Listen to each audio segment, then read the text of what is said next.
it's kind of schizophrenic because it didn't really know what it wanted to be. So you've all pretty much been in the driving seat as far as black market music is concerned. Do you have a feeling that this album knows what it is? Yeah, I said that. No, I think this album is, like Steve said before, it's a lot more coherent. I think it became sort of our sort of classic rock record, I think. Yeah, but just, if anything that we wanted to do with this album was sort of to make it more of an impact, more of sort of a tighter punch. Well, it's still full of emotion. I think the subjects covered on the third album are subjects we covered before. I mean, there's a lot of lyrics to deal with heartbreak, loneliness, melancholia, but also there's sort of a new anger in this album, and sort of it's looking out and getting inspired by sort of what goes around, what happens around us. There's themes of racism, homophobia, voyeurism. So it's more angry. About the songwriting process, you write music together, right? I read that it's an organic process, etc., etc. It is. It's just. I mean, it's the thing is. I mean, the thing is about rock bands.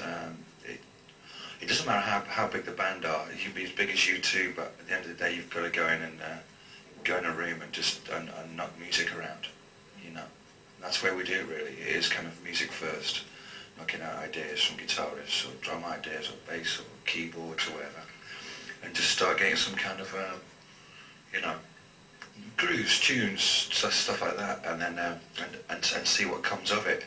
It's an organic thing. It's, you know, it's you can't really elaborate on it that much. It's what it is. We've done stuff in sound checks on this tour. We can't really do it. We've just finished come to the end of the festival season, which you can't really do. You can't write stuff in sound checks because there are no sound checks. But when you do your own shows, you know, we'll probably do this today. You know, knock some stuff around. That's the only chance we do get. But you know, yeah, there's stuff coming all the time. We're constantly writing. So.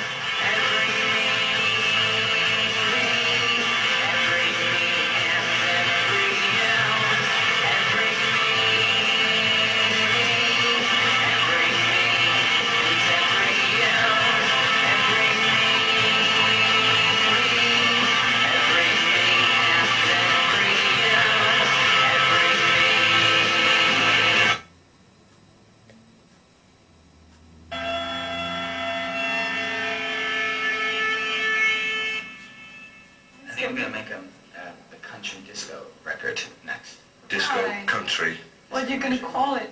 Country disco record by Placebo. Country and western. Yes. By Rednecks. Cotton Eye Joe by Rednecks. And that's it. Cotton Eye Joe, yeah. And that's been our biggest influence recently, so we're going to make an album that sounds like Cotton Eye Joe.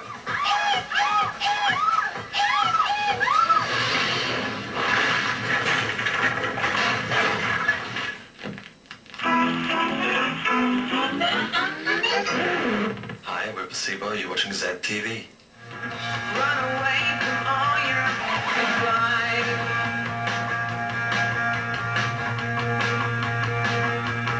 It's a main grass try. It's a main grass try. Brian, you do the lyrics, so I read that first you just do the melody and then you sing some garbage on it. Gobbledygook, yeah. Okay, so in your own voice.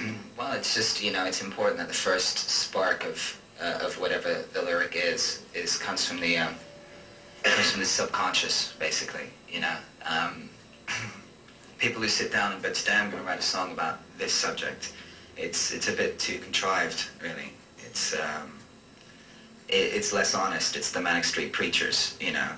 Basically, it doesn't come. That impetus is intellectual as opposed to kind of like responsive or emotional or instinctual, and that's kind of how it's very important that the first hook or whatever comes from the subconscious more than anything. You know, it's you know, there are two kinds of artists, basically. There's people who go, I can't really get my art together right now because, you know, I'm having troubles with my boyfriend or my girlfriend, or like, you know, I'm not feeling too good. I need some Xanax, you know, or some Prozac or something, you know. When I get my life together, then my art will, then I'll be able to concentrate on that. And I'll be able to concentrate on that. And there's another type of artist who basically, you know, just does it all the time because that's what you do. It's like you eat, you breathe, you know, you go to the bathroom and you make music. It's just, it's always there. And we're of the second ilk. What provides a better inspiration, happiness or misery? Both.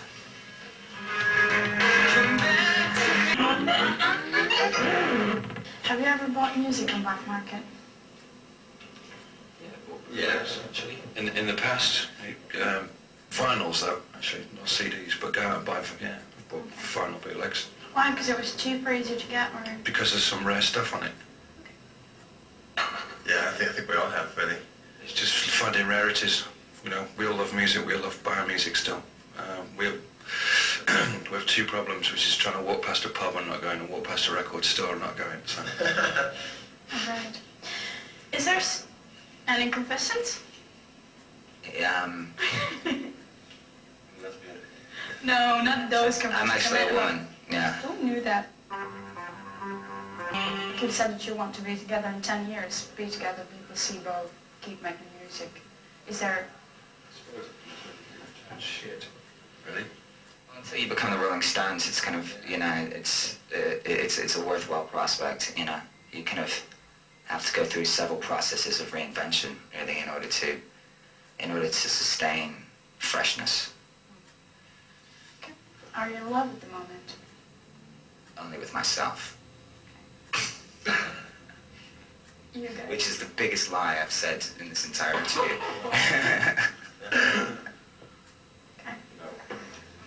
Oh, with your music?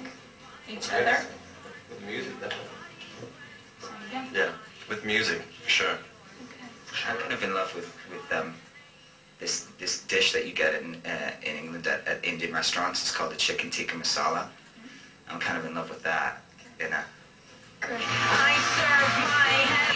Music business and image. Do you also feel that having the right look is becoming more and more important? Well, not really, no.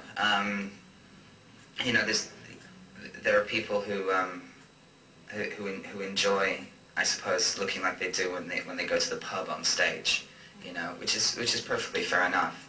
I mean, with grunge there was a reaction against the star process and that kind of manufactured image, which was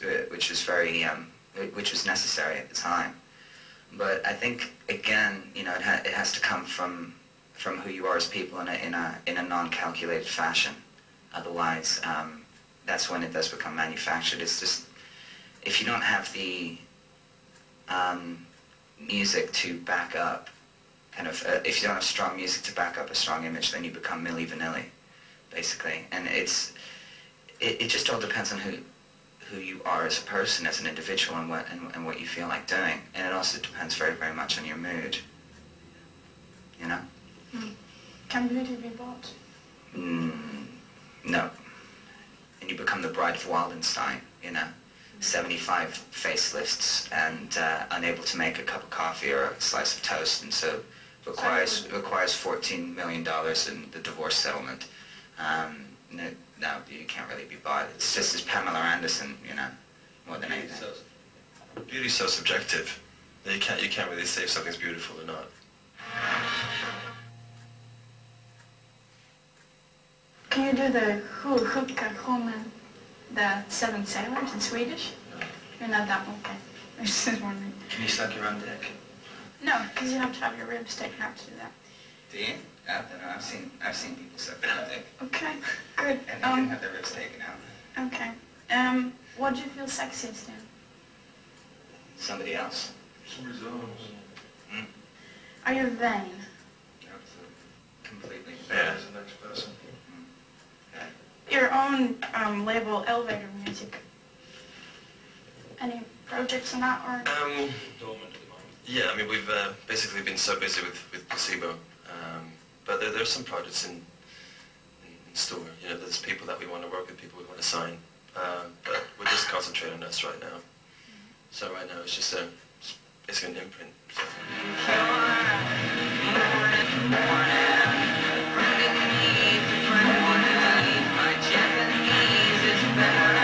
Can anybody actually speak Japanese? I'll need to order a beer. They have really good beer in Japan. It's, you know, there's the Kirin beer, and then there's Sapporo. And Kirin actually means giraffe, which is... Me. Which is Steph, yeah.